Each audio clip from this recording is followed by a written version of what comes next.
I used to believe silence was my greatest strength. People often said I was calm, composed, and thoughtful.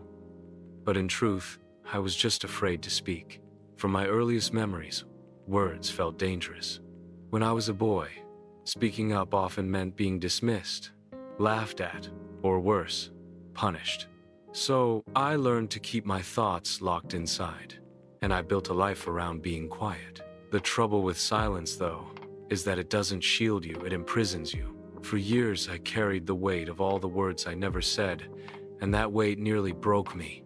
I remember sitting in classrooms, knowing the answer to a question, but biting my tongue because the thought of everyone's eyes turning toward me made my stomach twist.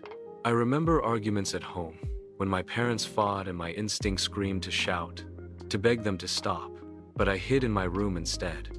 I remember friends sharing their dreams, their secrets, their fears, and I nodded along, smiling, while my own thoughts stayed buried, locked away as though they didn't deserve air. At first, people thought I was mysterious, maybe even wise, but in reality, I was terrified of rejection. The less I spoke, the more invisible I became. And in some ways, invisibility felt safer. By the time I reached adulthood, silence had become more than a habit, it was my identity. At work, I let others take credit for ideas I whispered only to myself. In relationships, I swallowed words of love or disappointment until they festered, turning into quiet resentments that eventually tore things apart.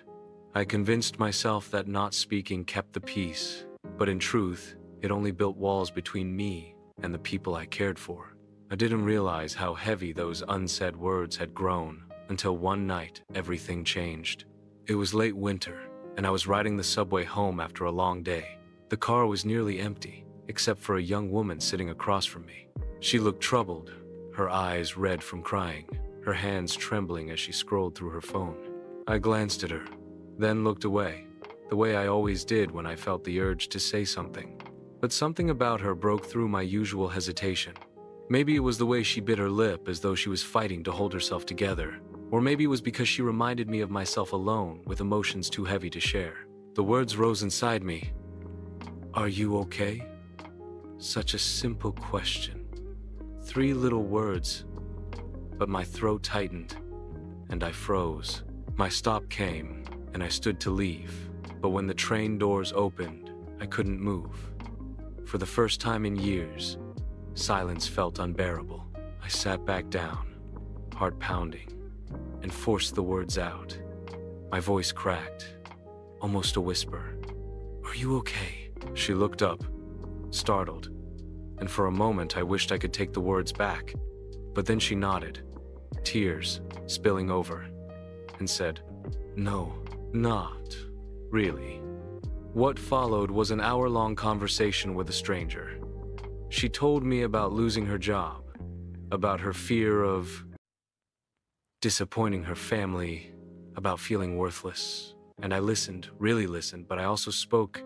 I told her about my own battles with silence, how I often felt invisible, how I knew what it was like to drown in unspoken words. When the train finally reached her stop, she smiled through her tears and whispered, "Thank you, I really needed that." As the doors closed behind her, I sat stunned. My chest felt lighter than it had in years, all because I had dared to speak. That night, something shifted in me. For the first time, I realized silence hadn't been protecting me, it had been suffocating me. From then on, I started challenging myself in small ways. At work, I spoke up in meetings. The first time I did it, my voice trembled, but no one laughed. In fact, my boss nodded thoughtfully and asked me to expand on my idea. For the first time, I felt my words mattered. With friends, I stopped pretending to always be fine. When they asked how I was, instead of saying good automatically, I told the truth. It surprised them at first, but soon, they opened up more too. I discovered that vulnerability creates connection, but the hardest challenge was with my family. For years, I had swallowed my feelings, letting silence build thick walls between us. One evening, I sat across from my father, who had always been stern and intimidating. My palms were sweaty, my voice shaky, but I finally told him how I had felt as a kid, how his harsh words had silenced me, how I grew up afraid to speak my mind. I expected anger, maybe even ridicule. Instead, his face crumpled, and he whispered, "I never realized. I thought you were just quiet like me." We talked for hours, and for the first time in my life, I felt like he truly saw me. The more I spoke, the more I realized words are not weapons to fear, they are bridges. Every time I shared a piece of myself, I felt lighter, freer. Silence had been my cage, but words became my wings. I won't pretend it was easy. Even now, there are days when fear creeps back in, when I'm tempted to stay quiet, to disappear into the background. But I remind myself of that night on the subway, of the stranger who needed to hear my voice, and of how much I needed to hear it too.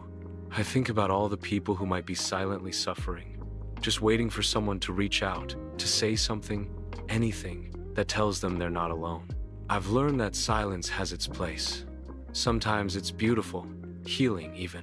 But when silence is born from fear, it becomes a prison, and I refuse to live in that prison any longer. I've spent too many years carrying the weight of unspoken words, and I know now that the only way to lighten that burden is to let them out.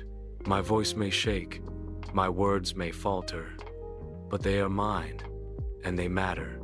So I speak. I speak to tell the truth, to connect, to heal. I speak not just for myself, but for the person who might need to hear that they're not alone. And every time I do, the weight of silence lifts a little more, until one day, I believe, it will be gone altogether. Like and subscribe for more stories.